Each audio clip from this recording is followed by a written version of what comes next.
you know, they're the champions for a reason. But I thought we were showing desire, good fight, and yeah, I think we hurt them at times. Moises, with Champions League qualification kind of on a knife edge, big moments in the season with a lot of pressure, how well did Chelsea deal with that? Yeah, I think we did well. The team showed character outside, you know. Yeah, we are happy we win this game. And pleased to help Cole out by winning the penalty? Yeah, he deserves, you know. He's working hard to get goals, you know. Now was his opportunity and he scored. I'm so happy for him. So Cole, you have been working hard to get goals. So how did you feel stood over the penalty? Cool as ever? Yeah, I just felt normal. Obviously, shit happens. I know it's gonna. Sorry for language. Like stuff, it happens. You know what I mean? Like, obviously, I went 3 months without scoring, but you know, it just gives me more motivation and more fight to do well, not just for myself but for my team. Like, you know yourself, social media nowadays is just full of idiots, basically. You know what I mean? Like the trolls and that or whatever. So I don't pay no attention to that, but. To score today, I'm happy, but you know it's only one, and I've got to keep improving and trying to reach new levels. So to summarise that, it sounds like it has been a tough couple of months. Well, for anyone, no, it's fine. No, absolutely understand. Absolutely understand. Getting chances, you're not scoring. It's just obviously it's gonna because you're letting your team down at the end of the day. Personally, I feel. Is that how you felt? I feel like I'm mentally strong anyway, so. Whatever people say don't bother me. I've had it all my life growing up, so I don't really care. But obviously I feel pride in helping the team, and if I'm not doing that, it makes me obviously I'm not happy. So even before the goal today, you must have felt like you'd really helped your team. You looked like you enjoyed it. You had a big influence on the game. No, yeah, today I felt like myself. I have before the recent times. I felt confident. I was trying things, first time passes. Playing forward, not just playing free, and when you got him next to you, it's a dream, really. Good one. I mean, it's you guys in attacking areas that get a lot of the credit. How good is he? Wow, machine. Obviously, from the start of the season to now, I think he's been our best player. Yeah, he's a machine. Wins everything back. Always 100% every day. Humble, nice to everyone, and yeah, everyone loves him. Yeah. Do you want to repay the compliment, Moises? Because this guy, you know, good players have tough moments, and Cole's maybe had one, but there's no doubt in the quality, is there? No, Cole, you know, he's an amazing guy. Always trying hard also. Yeah, I'm so happy for him. He helped us a lot, even when he didn't score. He helped us.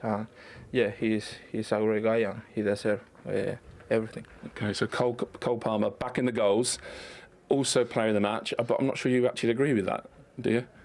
Well, I mean, I'll take it. I thought you were handing it over to Moyes. No, Cole Palmer is the player of the match. Well played. Congrats, bro. Enzo, that Liverpool have only lost 3 times this season. You've handed them their 3rd defeat. How proud are you of that performance?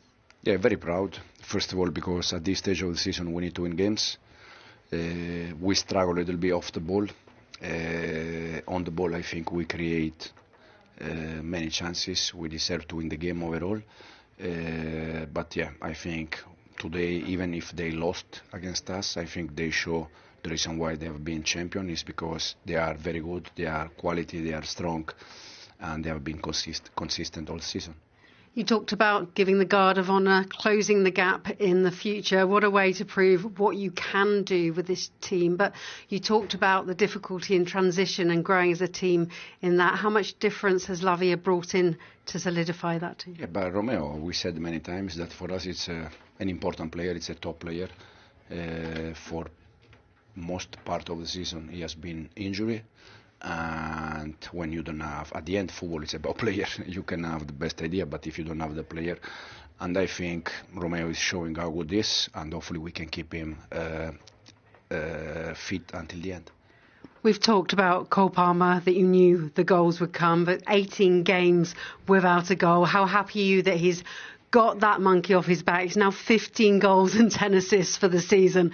It's not a bad return. No, absolutely, but we don't have any doubt about Cole. It's just a matter of time. I don't have any doubt that he will be a better player in the future because of this bad moment. because all the players, they go through that moment, and he will be better and better, no doubt.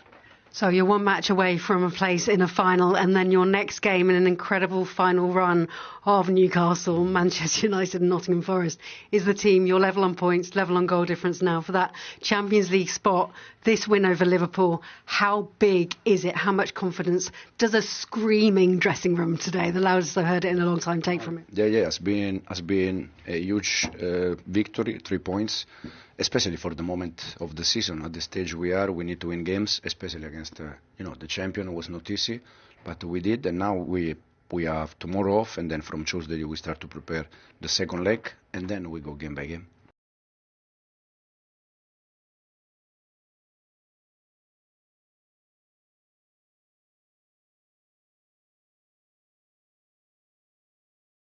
Again for the swearing, but interesting that it came in part of that really emotional answer from him, which I think, Daniel, might be one of the first times that we've seen him look like more than not bothered about everything. He always seems so cool. I really appreciate how much he cares, and of course, he may be somebody who I feel when he does interviews, he's quite open about how he feels, and you can see how much pride he takes in performing to the level in his mind that he thinks he can reach. I think it's not so much about what everybody else thinks, it's more about him knowing, okay, I've missed chances, like he said, and it's when you set your standards high and you want to reach a certain level in your brain and you're not getting there, it hurts deep inside. I've been there, I'm sure the two gentlemen next to me have been through it as well, and when you play this game at a big club like Chelsea, of course there's going to be critics, in the fan base, outside noise, whatever it may be. But what I really liked about him is that he said he doesn't care about it. And of course, it might slip through the cracks because you want to avoid it as a player and you don't look on social media and you avoid that stuff. But in the end, there's other people that might be sending you a little one-liner here or there, and you're thinking, I don't want to see any of this stuff because I'm concentrating on me being the best I can possibly be. And he's very proud. You can see he's very proud with that, and you could see his teammates afterwards as well, how happy they were for him because they understand how hard he works behind the scenes. So I can't wait to see where he takes it, in terms of his abilities, because he's an unbelievable football player, and all the top players in the world have gone through difficult periods in their career. So what he's doing now, I can't wait to see where he takes it. They have all gone through difficult periods, but not necessarily in this moment, which, as he talked about, is not helped at all by everything that goes on social media. And you talked a little bit about how that could filter through to him, even if he's staying off social media. But I want to ask you about this with, due age respect to Roy and to Jamie, because you are such a big presence on social media. How do you get that balance between staying in touch, using it for all the good that it can bring, and managing to kind of filter out the people who don't matter? Because a lot of people just go around trolling everybody, and so their opinion doesn't count. But that's a different thing to deal with logically than it is emotionally.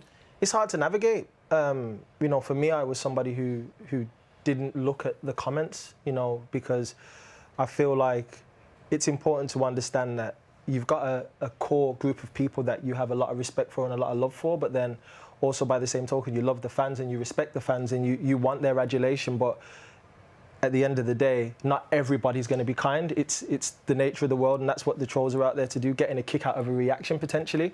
And I think for players, it's about saying blocking out the noise generally does mean not engaging in the comments and just trying to stay level, not getting too high. When you play well, of course you're going to get 1,000 text messages and 1,000 posts are going to be about you, and everyone's going to love you. And then by the same token, when you didn't perform well, when other people know you didn't perform well, you're going to get hit with stuff and then you're going to shy away from it. So stay level, don't pay too much attention to the comments or anything, and just focus on what matters most, which is playing football. The one thing that hasn't changed, though, is the personality and the resilience to be able to come back from a difficult period, regardless of where that criticism is coming from. How impressed are you with the performance that Cole Palmer has managed to put in at the end of a difficult time? I think as experts, we all realise that form is temporary and class is permanent. I know it's a saying, but it's a fact with someone like him, because he's too good a player for it to affect him over that longer period, and sooner or later his form was going to come.